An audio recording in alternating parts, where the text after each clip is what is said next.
All right, listen to me right now. I love you guys, but whatever you're doing, stop, put the dinner fork down, sit down, and get ready, because right now we're going to take a deep dive into Just Cause 3 and Deus Ex: Mankind Divided.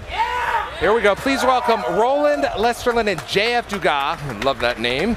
They're going to kick it off with Just Cause 3. Rico's back for more, and what kind of updates and additions you guys had for his arsenal of weaponry? I love this game. I want my grappling hook. We talked about it yesterday. Well, we wanted to completely change the grapple hook in a good way. So we took everything that was great in Just Cause 2, really polished it, got it working, and then we added in the ability for multiple tethers in there now, and we can actually control the tension of every single wire. And the beauty of that is that allows you to create these amazing cascades of destruction. What does he got? What does he have on his back here? Is that a bazooka? Oh yeah, that's an RPG right there. Okay, because that's safe to do that. Yeah, I think it's fine. You can wingsuit with an RPG. I see nothing wrong with that. It's Rico. Right. It's just going to dive straight through the world, through the clouds. And that's just showing off a little bit of his new wingsuit as well. Yep. We wanted to stabilize a parachute, make that a combat platform. Oh, wait a minute. We're having a Michael Bay moment here, aren't we? Look at this. Look at this. Hijacking an aircraft. Like you do. Feels like what you're meant to do, right? Right. So Di Ravello is our dictator. He is the evil doer of this land, and Rico is back to save the nation from Di Ravello. Now, it's known for its over-the-top destruction, and you can chain things together in the past. That's got to be there, right? Oh, yeah. I mean, we decided to really push the physics of the world as well. So instead of having a health bar on each Chaos object, they are all completely physicalized now. So you can actually tear a fuel tank off of its base, attach it to a helicopter, fly it around, and drop it on something if you want to. This is like, we've heard sandbox games before. This is like the ultimate destruction of sandbox destruction, right? Yeah, this is a sandbox game. I mean, it is about your creativity. Now, I want to talk to you about, this is the first time the Just Cause franchise is on Xbox One. I played the hell out of 2, and it was, oh God, it was so good. What were you guys able to do with the new power of this next generation console? I mean, honestly, everything. It's so much more fun to be able to do all the things we've been imagining being able to do in the past, and now we're able to do it. The physics we're able to do, over 4 million physical objects in the world at the same time, a fully physicalized water system, so we can have waves, you can jump them with boats. The grapple hook itself, being able to have multiple tether lines, you never had to be able to do that before. And then, of course, the number of military, the number of vehicles we can spawn in, just the density of the world, and we now are able to even carve into our landscape, so we can do tunnels and caves and huge cave systems, and it's crazy. Now, this takes place in Medici, correct? Yeah, Medici is the... Tell us a little bit about that, pardon my English accent. So it's a Mediterranean-inspired island.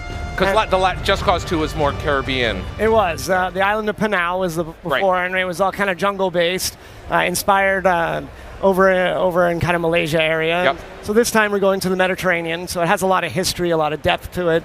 And great food. And great food. All right, I want to talk about, Jane, you brought us some gameplay of Deus Ex: Mankind Divided. Let's bring that up on the monitor here for the folks at home and kind of walk us through what we're seeing. Here we go. Well, at this point in the story, Adam Jensen is on an investigation to find some terrorist people, and he goes into a ghetto outside of Prague, which is called the Golem Ghetto, and he needs to find them. But it seems like this footage, like it's the mix of all these things. So it shows Prague.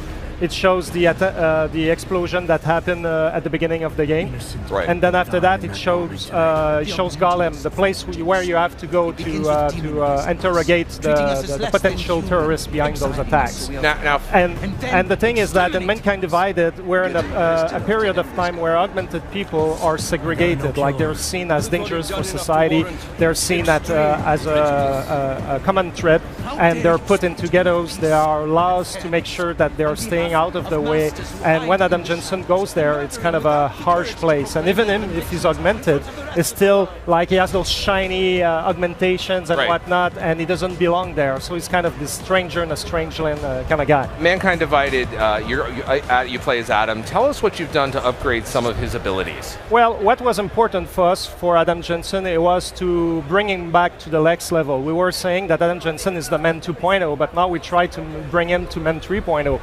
We beefed up the possibility and augmentations with the gun arms, where you can be really reactive on the fly. AI. You shoot, you can use your mechanical arms to disable some of the enemies.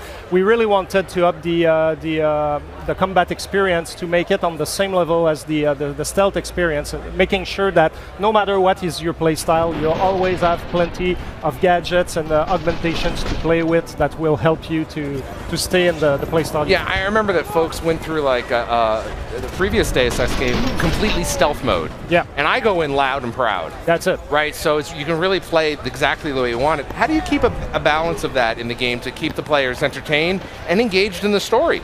Well, it's always a question of balancing the challenges to make sure that level design and the enemy design and everything allows you to explore, to make you feel that you have opportunities to go on one side or another. If you want to be combat oriented, you have plenty of augmentations to play with, and you can take advantage of the environment as well. But if you want to be stealthy, we always make sure that we balance or we build the levels in such a way that you can see, oh, there's an opportunity here, I can do this, I can do that.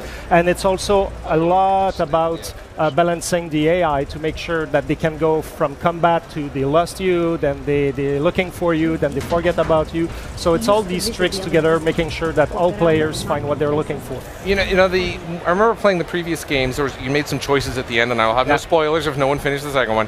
But it really impacted the story. I assume we're going to have the same type of mechanic again, whether you're going stealth or you're going loud. Well, we're pushing it further. We're trying to make sure that all the choices you make in this game is going to tell the story in a different way, that each player will have a different story of the same experience. Right. And we're making sure that all the choices lead to strong consequences that can lead you left or right. It can give you more opportunities in stealth or in combat, or it can open or close some story doors, etc., etc. All right, I'm excited for both of these games. I'm a huge fan of both your games. I finished them both. A lot of people in the industry don't have to play a lot of time to play games, and I am proud of what you guys have done. So thank you guys. Roland, JF, thank you for stopping by.